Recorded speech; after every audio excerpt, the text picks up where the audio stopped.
같이 읽도록 하겠습니다.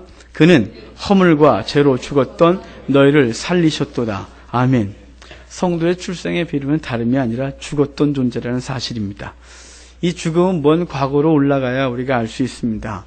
인류의 조상인 아담과 하와가 범죄했습니다. 하나님 동산 중앙에 선악을 알게 하는 나무를 심어놓고 모든 걸 다 먹어도 좋은데 그 열매를 따먹지 마라 라고 했는데 그것을 따먹음으로 사람에게 사망이 왔습니다. 정령 죽으리라 말한 것처럼 인생은 죽었습니다.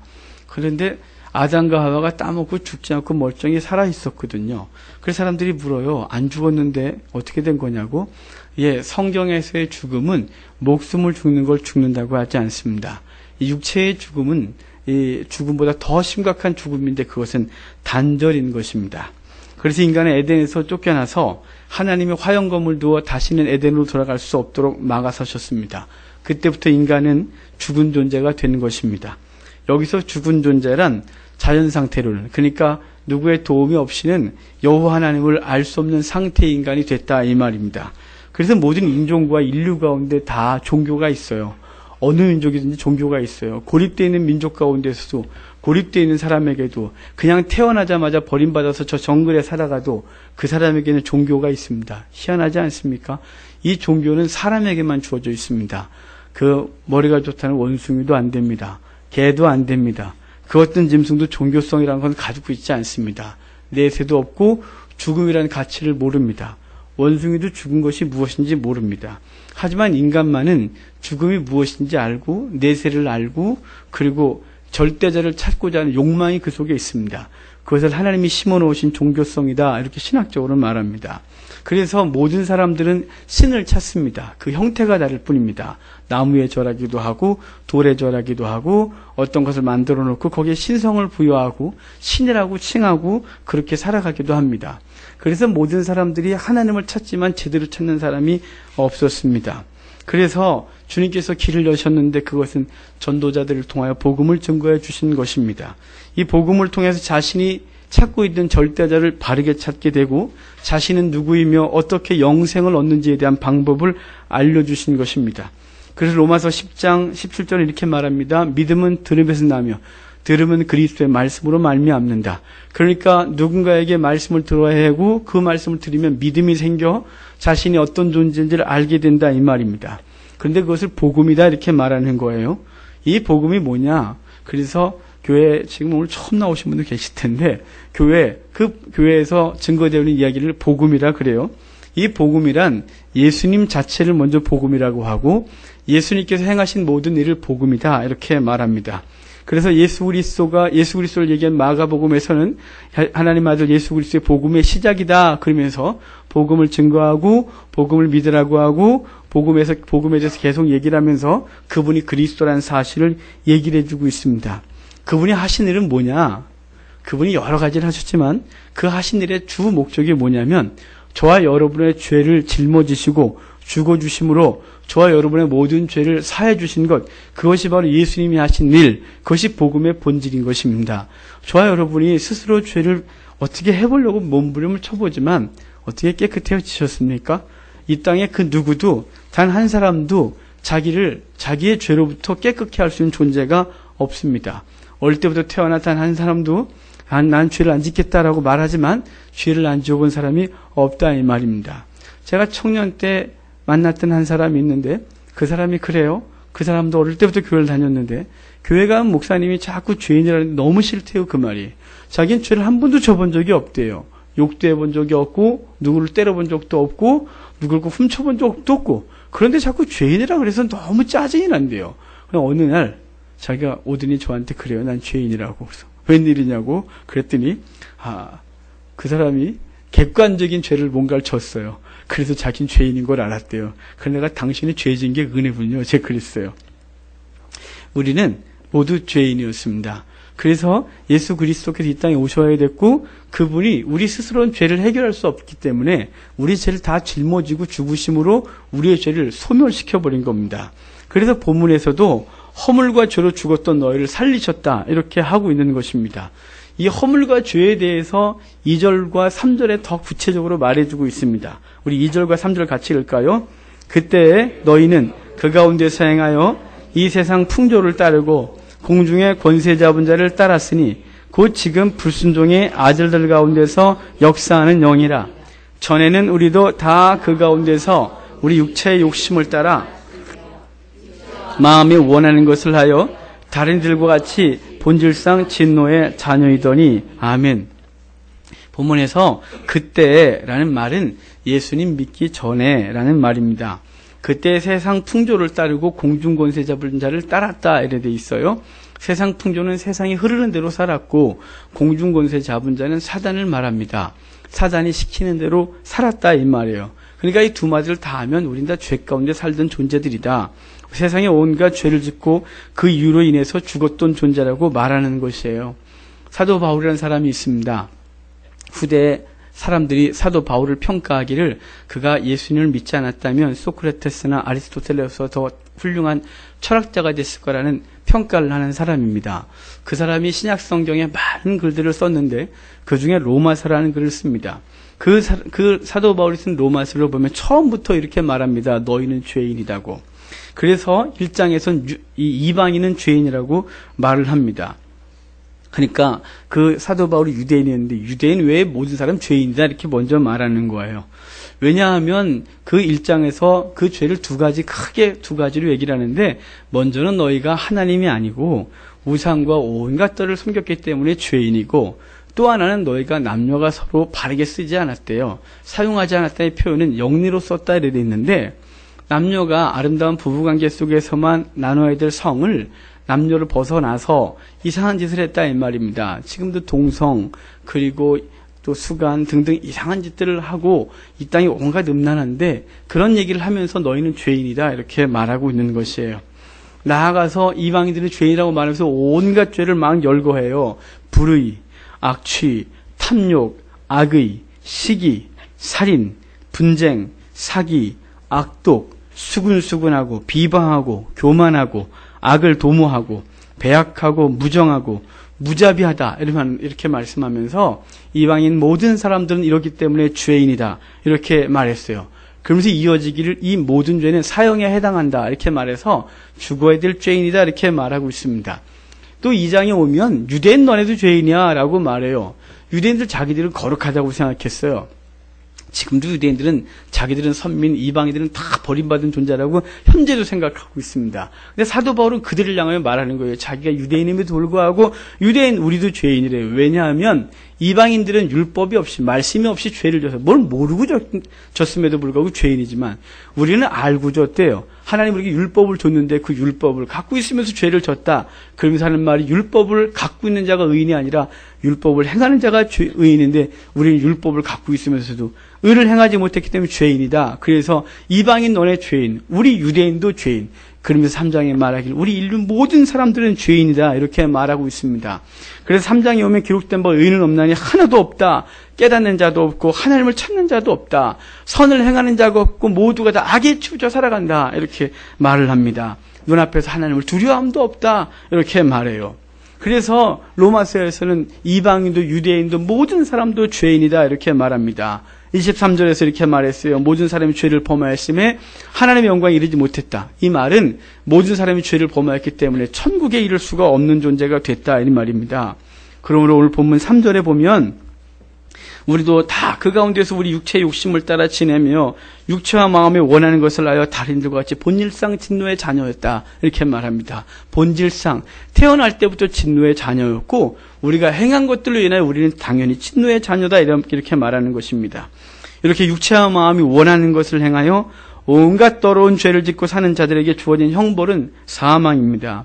그래서 로마서 6장 23절은 말하기를 죄의 싹은 사망이다. 그래서 죄를 지은 모든 인간은 그 크기와 상관없이 지옥이다. 이렇게 말하는 것입니다. 우리 인간은 큰 죄, 작은 죄 따집니다. 누군가를 죽이면 큰 죄, 누군가 살짝 훔쳤으면 별로 그냥 그런 죄, 그냥 지나가다가 슬쩍 거짓말을 한 것 별것도 아닌 죄, 뭐 이런 식으로 생각을 하지만 성경은 한마디로 모든 것을 죄라고 정의하고 그 죄는 지옥이다. 이렇게 말하고 있습니다. 가룟 유다를 가리켜 주님이 이렇게 말했습니다. 차라리 너는 나지 않음이 좋을 뻔했다고. 그래서 이 땅의 사람들은 사실은 나지 않는 게 나을 뻔했습니다. 왜냐하면 태어날 때부터 원죄를 갖고 태어나면서 지옥을 가야 됐고, 그리고 그 이후에 계속해서 삶을 살면서 죄를 쌌습니다. 누군가가 그렇게 말했습니다. 죽으면서 자기의 죄가 수미산보다 높다고. 아무리 절제하고 아무리 묵상을 하고 그리고 자기를 고행을 하고 막 그래도 그 속에서 죄가 넘쳐나고 이 속에서 끓어오르는 죄성을 감당할 수가 없는 것을 고민하는 것입니다. 그래서 우리는 태어나지 않은 것이 차라리 낫다. 나이가 먹는 만큼 더 많은 죄를 쌓고 있는 우리의 무능을 보게 되는 것입니다. 이렇게 본질상 진노의 자녀, 나면서부터 지옥의 형벌을 타고난 인간에게 그래도 한 가지 남은 소망이 있습니다. 그 소망이 4절과 5절에 있습니다. 우리 4절, 5절 같이 읽겠습니다. 긍휼이 풍성하신 하나님이 우리를 사랑하신 허물로 죽은 우리를 그리스도와 함께 살리셨고 너희는 은혜로 구원을 받은 것이라. 아멘. 인간에게 유일한 소망이 하나 있습니다. 그것은 하나님의 사랑입니다. 여러분, 우리 자신에겐 소망이 없습니다. 여러분이 죄를 안 지을 방법이 있습니까? 없습니다. 목사님 저에게 물어보십시오. 있냐고. 없습니다. 너 지난주에 죄 안 졌냐고 저한테 물으십시오. 그럼 죄를 안 지지 못했습니다. 여전히 저는 마음에서 죄를 짓고 분노하고 미워하고 시기하고 질투하고 제 속에 여전히 절제해서 끊임없이 불타오르는 그 모든 죄성들을 감당할 수가 없습니다. 그래서 인간에겐 소망이 없는 것입니다.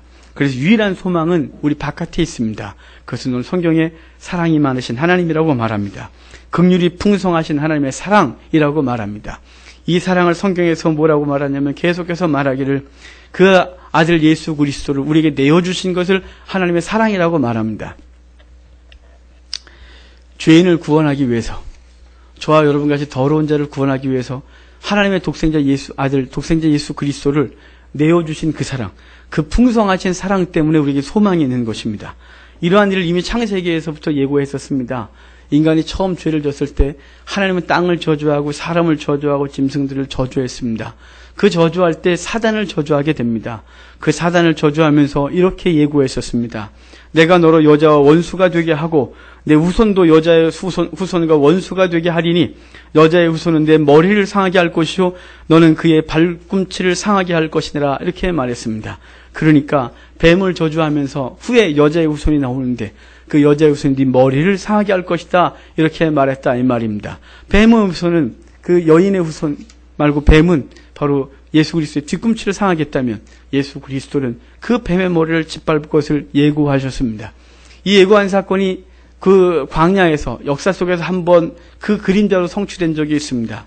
그것은 이스라엘 백성들이 광야에 있을 때 광야에서 이제 다 40년간의 세월을 보낸 후에 가나안 땅으로 들어오게 됩니다. 그때 하나님이 길을 돌아 들어가게 하는데 그때 길 때문에 원망하고 불평했더니 그때 광야에서 불뱀들이 그들을 물어 죽이게 됩니다. 모세가 날마다 기도했고 주님 말씀하시길 너는 그 뱀을 노수로 만들어 장대에 높이 달라고 했고 그것을 바라보는 자마다 살 것이다. 이렇게 말씀하셨습니다. 그리고 사람들은 그것을 바라보고 살았고 바라보지 않은 자는 죽었습니다. 왜 이랬을까요? 그것은 바로 그 뱀으로 인하여 그 뱀에 물린 사람들은 사망이 왔는데 그 사망을 준 뱀을 죽이심으로 다시는 사망의 영향력이 없어졌다는 사실을 믿는 자마다 살게 하는 것이었습니다.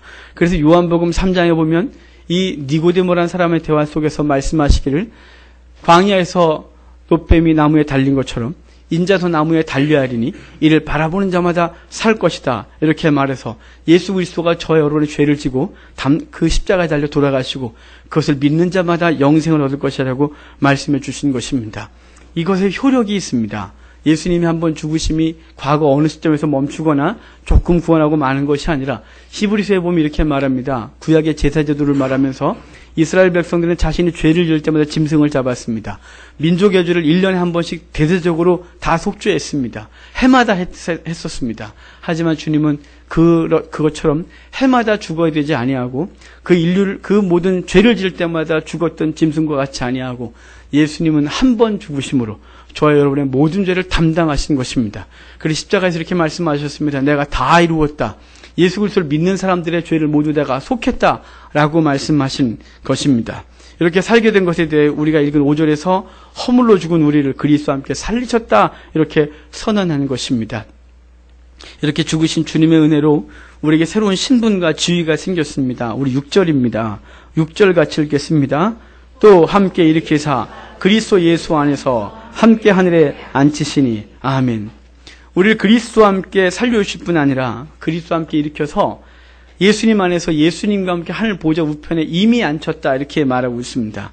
이미입니다. 과거가 미래에 될 일이 아니라 그리스도와 함께 우리가 그 보좌 위에 앉아있다 이 말입니다. 본문에 보면 그리스도 안에서라는 말이 있는데 이 말은 아직 우리는 이 땅에 살고 있습니다. 이 땅에 발을 디디고 이 땅에 앉아서 이 땅의 삶을 살아가지만 이제 우리는 이미 우리의 삶은 저 하늘나라에 있다 이 말이에요. 그래서 예수 그리스도 안에서 믿음으로 우리는 저 안에 저 위로 올림받은 것입니다. 빌립보서 3장을 보면 사도 바울은 우리의 시민권이 하늘에 있다고 말했고 베드로전서 1장에서는 우리를 나그네다 이렇게 말해서 우리는 이 땅에 사는 사람들이 아니라 저 하늘을 사는 사람이라고 말하는 것입니다. 그렇습니다. 성도는 이 땅에 속한 사람이 아니라 하늘에 속한 사람인 것입니다. 그래서 이 땅의 것들에 대해서 죽은 존재가 된 것입니다. 성공에 대하여 죽고 명예에 대하여 죽고 쾌락에 대하여 죽고 정욕에 대하여 죽은 것입니다. 죽은 자란 무슨 말이냐면 그 죽은 자이기 때문에 그것들에 반응하지 않는다 이란 말입니다. 우리에게 죄악이 유혹을 해도 반응하지 않는 것입니다. 쾌락이 유혹을 해도 반응하지 않는 것입니다. 명예와 재물이 유혹을 해도 반응하지 않는 것입니다. 그렇게 반응하지 않는 사람들이 죽은 존재다 이렇게 말하는 거예요. 그래서 사도 바울은 그 모든 것들을 뭐라고 말하냐면 분투와 같이 여긴다. 똥처럼 여긴다고 말하고 있는 것입니다. 사도 바울은 우리가 생각하는 그 가난한 사람이 아니었습니다. 그는 로마 시민권자였고 그 가문도 훌륭했고 그 학벌은 최고의 학벌이었고 그리고 그가 갖고 있는 많은 것들이 있었음에도 불구하고 예수 그리스도를 만나면서 그것들을 다 버렸다 이렇게 말해요. 그것들은 아무 가치가 없더라 라고 말했고 그는 그래서 학벌과 혈통과 재산과 명예를 다 그리스도를 위하여 버리고 주를 위하여 삶을 바친 사람이 되었던 것입니다. 이렇게 이 세상에 대하여 죽은 존재들은 거룩한 삶에 대하여는 산자여라 하는 것입니다. 우리 7절과 10절입니다. 7절부터 10절까지 같이 읽겠습니다. 이는 그리스도 예수 안에서 그 은혜의 지극히 풍성함을 오는 여러 세대에 나타내려 하심이라. 너희는 그 은혜에 의하여 믿음으로 말미암아 구원을 받았으니 이것은 너희에게서 난 것이 아니오 하나님의 선물이라. 행위에서 난 것이 아니니 이는 누구든지 자랑하지 못하게 함이라. 우리는 그가 만드신 바라 그리스도 예수 안에서 선한 일을 위하여 지으심을 받은 자니 이 일은 하나님이 전에 예비하사 우리로 그 가운데서 행하게 하려 하심이니라. 아멘. 먼저는 하나님의 지극히 풍성한 은혜를 나타내는 것이 산자들의 삶인 것입니다. 우리가 죽었다 그럴 땐 그것 때문에 죄에 대해 죽은 것이고 우리는 무엇인가에 대해서 살아난 삶이에요. 이는 우리의 삶과 말을 통해서 그리스도께서 증거되는 것입니다.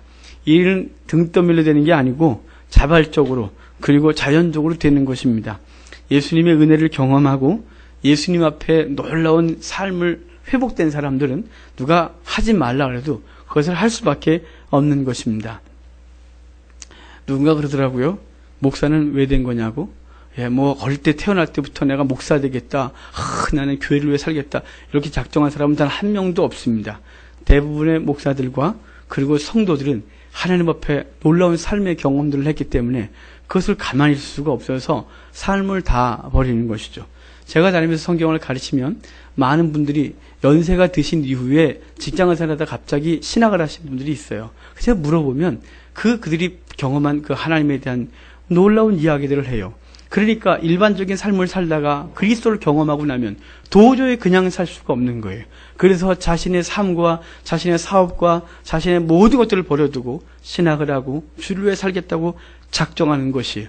그래서 이 그리스도를 드러내는 삶은 억지로 누가 찌르고 해라 이래서 되는 게 아니라 자발적이고 그리고 이곳에서 정말 절제할 수 없는 놀라운 은혜 때문에 하게 되는 것입니다.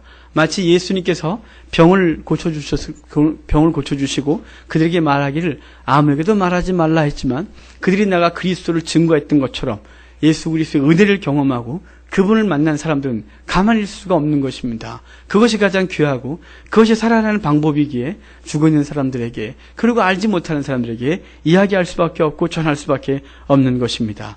받은 은혜가 크고 감사한 사람들에게 자연스럽게 드러나는 것은 그분을 증거하는 삶이 되는 것입니다. 교회의 구성원들은 복음 전하는 자인 것입니다. 이 복음 증거로 사람들이 예수님을 알게 되고 생명을 얻게 되기 때문입니다. 만약 성도가 잠잠하면 그 일로 인해 수많은 영혼들이 복음을 듣지 못한 영적 기근에 빠지게 되는 것입니다. 그러기에 성도들은 나가 전해야 하고 그리고 등불이 되어야 하는 것입니다. 여러분, 등불이 필요한 이유가 있습니다. 껌껌한 방 안에 등불을 켜놓고 그것을 말 아래 두지 아니하고 등경 위에 둔 것은 들어오는 사람들 그 빛을 보게 하려 합니다. 라고 주님이 말씀하셨는데 저와 여러분은 마태복음에서 이렇게 말씀하셨습니다. 성도는 세상의 소금이요 세상의 빛이다 이렇게 말했습니다. 그래서 성도들이 세상의 소금의 역할을 하지 못하고 빛의 역할을 하지 못하면 세상 사람들이 빛을 보지 못해서 헤매게 된다 이 말이에요. 그러니까 우리 민족의 지금 어두움과 이 죄의 가득함과 이 타락함은 누구에서 찾아야 되냐면 그들에게서 원인이 있는 것이 아니라 성도들이 빛으로 살지 못했기 때문인 것입니다. 복음의 빛을 증거해야 됐고 삶의 빛이 드러나지 아니하면 사람들이 갈 바를 알지 못해 헤매는 것입니다. 바다에서 등대를 찾지 못해서 암초에 걸려 죽는 것, 망하는 것처럼 이 땅의 사람들이 성도들이 빛으로 드러나지 못하고 있기 때문에 헤매고 빛으로 나오지 못하고 있는 것입니다. 성도의 이렇게 교회의 성도들이 나가 복음을 전하는 것으로 수많은 영혼들이 주께 돌아오고 있는 것입니다. 이렇게 되는 것이 당연한 것은 이미 예고된 사건이었기 때문에 그렇습니다. 창세기 24장을 보면 그 이삭의 부인 리브가가 이제 이삭에게 올 때 그의 오빠들이 리브가에게 이미 예고해 있었습니다. 뭐라고 말했냐면 우리 누이여 너는 천만인의 어머니가 될지어다.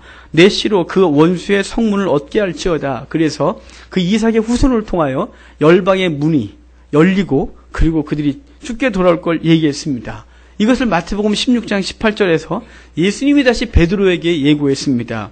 베드로에게 말씀하시기를 내가 내게 이르노니 너는 베드로라. 내가 이 반석 위에 교회를 세우리니 음부의 권세가 이기지 못하리라. 그래서 교회가 나아가 복음을 증거하면 사단이 무너지고 그들에게 예수 그리스도가 영접되어지고 그들도 천국 백성 되며 이 땅에서 환난과 고난 속에서 쩌들어 살지 아니하고 비록 동일한 환난과 어려움이 있어도 천국을 바라보며 그 영혼이 진정한 행복을 누리고 살게 되는 것입니다. 이렇게 외친 이들을 통해 음부의 권세, 즉 사단의 세력은 무너지는 것입니다. 이렇게 이기는 성도들에게 중요한 사명이 부여됩니다. 그 사명 이미 읽었습니다. 10절 다시 한번 읽을까요? 10절 읽겠습니다. 우리는 그가 지으심을 받은 자니 이 일은 하나님이 전에 예비하사 우리로 그 가운데서 행하게 하려 하심이니라. 아멘. 우리들의 사명은 선한 일을 하는 것입니다. 선한 일이란 먼저는 복음 전하는 것이요 나아가 이웃을 돌보고 그들을 사랑하는 것입니다. 이러한 것을 이루게 하시는 것을 위해 성도를 만드시고 교회를 이루게 하시는 것입니다. 이렇게 선한 일을 하는 것이 교회의 목적이고 목적이란 바울은 5절부터 6절까지 5장에서부터 6장까지 사도 바울이 뭐라고 말하냐면 그 선한 일에 대해 구체적으로 알려주고 있어요. 소극적인 선한을 뭐라고 말하냐면 음행과 온갖 더러운 것과 탐욕을 이름조차 부르지 않는 것 이렇게 말합니다. 여러분 이 시대에 너무 음란합니다. 그 대중매체에서 이 음란한 말들이 정말 거침없이 막 쏟아져 나옵니다. 아무렇지도 않게 쏟아져 나오고 아침에 길거리를 가다 보면 온갖 음란한 그 광고물들이 넘쳐나고 인터넷은 아이들도 그냥 마음만 먹으면 언제든지 볼 수 있는 것들이 넘쳐나게 되어 있는 이 시대. 정말 음란하고 더럽고 추한 세상입니다. 그래서 사도 바울은 말하기를 너희에게 선을 행하는 삶을 얘기하면서 소극적으로는 음행과 온갖 더러운 것과 탐욕을 이름조차 부르지 말라고 우리에게 말해주고 있고 적극적인 선한 삶에 대해서 말하는데 구체적으로 무엇에 대해서 말하냐면 인간관계에 대해서 얘기를 합니다. 먼저는 이렇게 말해요. 아내들아 남편에게 복종하기를 주께 하듯 하고 또 남편들에게는 말하기를 아내 사랑하기를 그리스도께서 교회를 위하여 목숨을 버린 것처럼 아내를 사랑하라고 말하고 자녀들은 주 안에서 부모에게 순종하라고 하고 아버지들에게는 자녀를 노엽게 하지 말고 주의 교훈과 훈계로 가르치라고 했고 종들에게는 두려워하고 떨며 성실한 마음으로 상전들에게 순종하기를 그리스도께 하라고 했고 상전들에게는 너희가 아랫사람을 협박하지 말고 내 위에 하나님이 있는 것을 항상 기억하며 살라고 말씀했습니다. 그러니까 사도 바울은 에베소서를 쓰면서 우리에게 선한 삶에 대한 얘기를 구체적으로 하기를, 그 소극적으로는 그 모든 것들을 버리고 적극적으로 우리와 관계된 사람들을 향하여 예수님의 마음으로 행할 것을 이야기하고 있는 것입니다. 요한은 요한일서에서 이 선한 것에 대한 말하기를 하나님과 사귐이 있어야 되고, 하나님과 사귀는 사람은 빛 가운데 행하고 빛 가운데 행하는 사람은 형제를 사랑해야 된다, 이렇게 말하고 있는 것입니다. 그러니까 저와 여러분이 하나님을 믿는다, 예수 그리스도를 믿는다고 하면 형제를 사랑하는 것으로 우리 삶에 분명히 드러나야 하는 것입니다. 이렇게 선한 일을 하게 하려고 하는 것이 주께서 성도를 구원하시고 교회를 이루게 하신 것입니다. 이렇게 사는 삶으로 음부의 세력을 멸하고 영혼을 구원하게 되는 것입니다. 그래서 요한일서 5장 4절은 세상을 그리스도인들이 이긴다 그랬는데, 무엇을 이기냐면 그 세상 권력도 돈으로도 명예로도 이기는 것이 아니라 바로 사랑으로 이긴다, 이렇게 말하고 있습니다. 성도 여러분, 우리들을 위해 죽으시고 그 죽음을 통해 생명을 주신 주님께 항상 감사하는 성도가 됩시다. 나가 우리를 모아 교회로 세워주시고 함께 주의 나라를 세워가며 주께서 맡겨주신 일을 감당하게 한 하나님 앞에 감사합시다.